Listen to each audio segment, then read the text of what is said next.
Ito ang MRT 7 North Avenue Underpass. Ang proyektong ito ay paggawa ng isang pedestrian tunnel na magkokonekta sa mga commuter sa malawak na underground complex ng Quezon Memorial Circle, QMC, station nang hindi na kailangang tumawid sa elliptical road.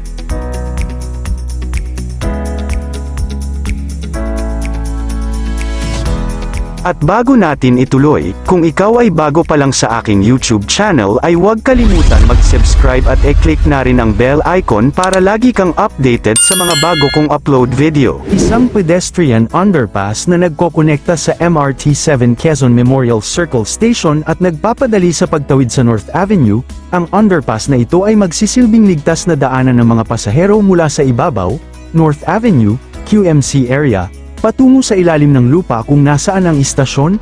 Pinagsasama nito ang MRT 7 Station, EDSA, at mga parke para sa mas madaling pag-access at paglalakbay.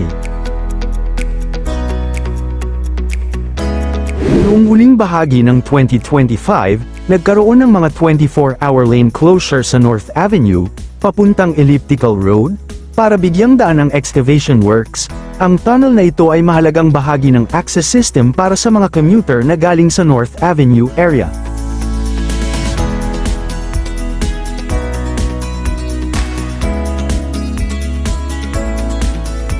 Isang modernong elevated walkway na may mga halaman, nagbibigay ng ligtas na tawiran at eco-friendly na lugar para maglakad at mag-relax, nagkokonekta sa mga parke tulad ng Ninoy Aquino Parks and Wildlife.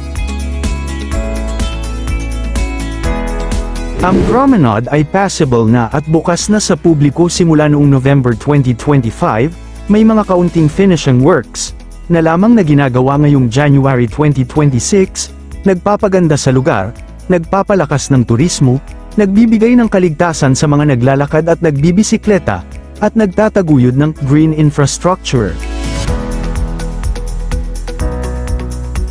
Ang operasyon para sa unang 12 istasyon, mula North Avenue hanggang Sacred Heart, Lugro, ay inaasahang magsisimula sa unang bahagi ng 2027, bagamat may mga naunang target para sa huling bahagi ng 2025, na-adjust ito dahil sa mga issue sa right-of-way at disenyo. Ang huling istasyon sa San Jose del Monte, Bulacan ay target matapos sa pagitan ng 2027 at 2028, ang proyektong ito ay isang mahalagang bahagi ng transit system upang magkaroon ng ligtas na daanan ang mga pedestrian sa ilalim ng North Avenue. Pagkonektahin ng MRT 7 sa Unified Grand Central Station, Common Station, at iba pang transport hubs nang hindi na kailangang dumaan sa ibabaw ng kalsada na madalas ang trapiko, matatagpuan sa North Avenue, ito ang magsisilbing transfer point para sa LRT 1, MRT 3, MRT 7, at ang Metro Manila Subway.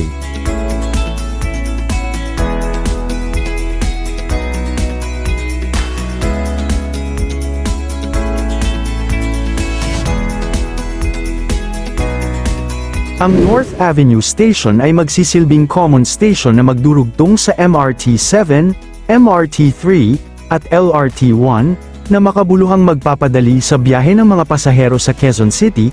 Target ng proyekto na bawasan ang travel time mula Bulacan hanggang Quezon City patungong 35 minuto lamang.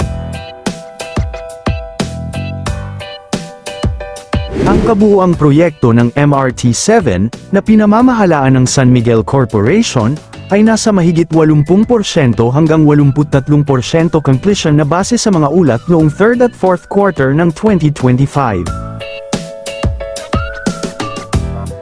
Samantala, ang konstruksyon ng elevated turnback guideway ay nasa kritikal na yugto sa kahabaan ng West Avenue, Quezon City, malapit sa North EDSA Station. Nakikita na ang pagtatayo ng mga poste at beams, na naglalayong magbigay daan para sa mabilis na pag-ikot ng mga tren pabalik ng Bulacan.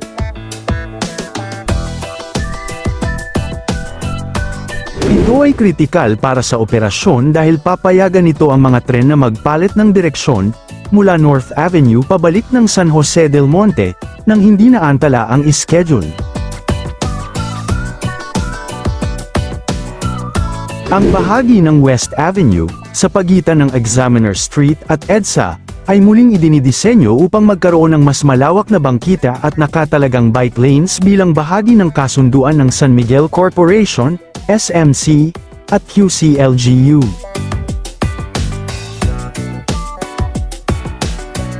Sa kabuuan, kahit nagkaroon ng mga pagkaantala sa right-of-way, ang turnback guideway sa West Avenue ay aktibong itinutulak ng SMC upang makamit ang partial opening sa taong ito 2026.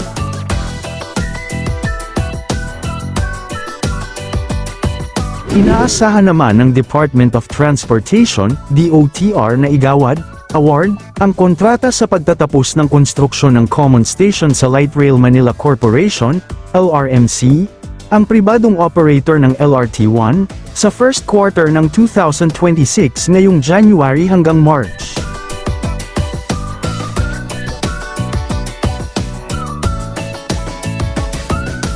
Ang pagtatapos ng Common Station ay nakahanay sa target na operasyon ng MRT Line 7, na inaasahang magkakaroon ng partial operation sa early 2026.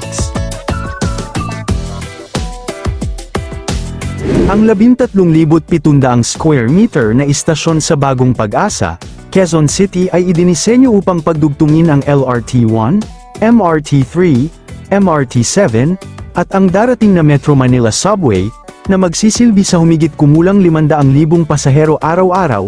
Patuloy ang operasyon ng LRMC, ang napiling kontraktor, sa mga bagong station ng LRT1 habang pinaghahandaan ang pagtatapos sa Common Station. Samantala, dahil sa mga delays sa alignment at pondo, ang target na operasyon para sa Phase 2 at 3, hanggang Nyog, Bacoor, ay inaasahang aabot pa sa 2031, kapag natapos ang buong extension hanggang Cavite. Ang biyahe mula Pasay City hanggang Bacoor ay mapapaikli na lamang sa 25 hanggang 30 minuto mula sa kasalukuyang mahigit 1 oras.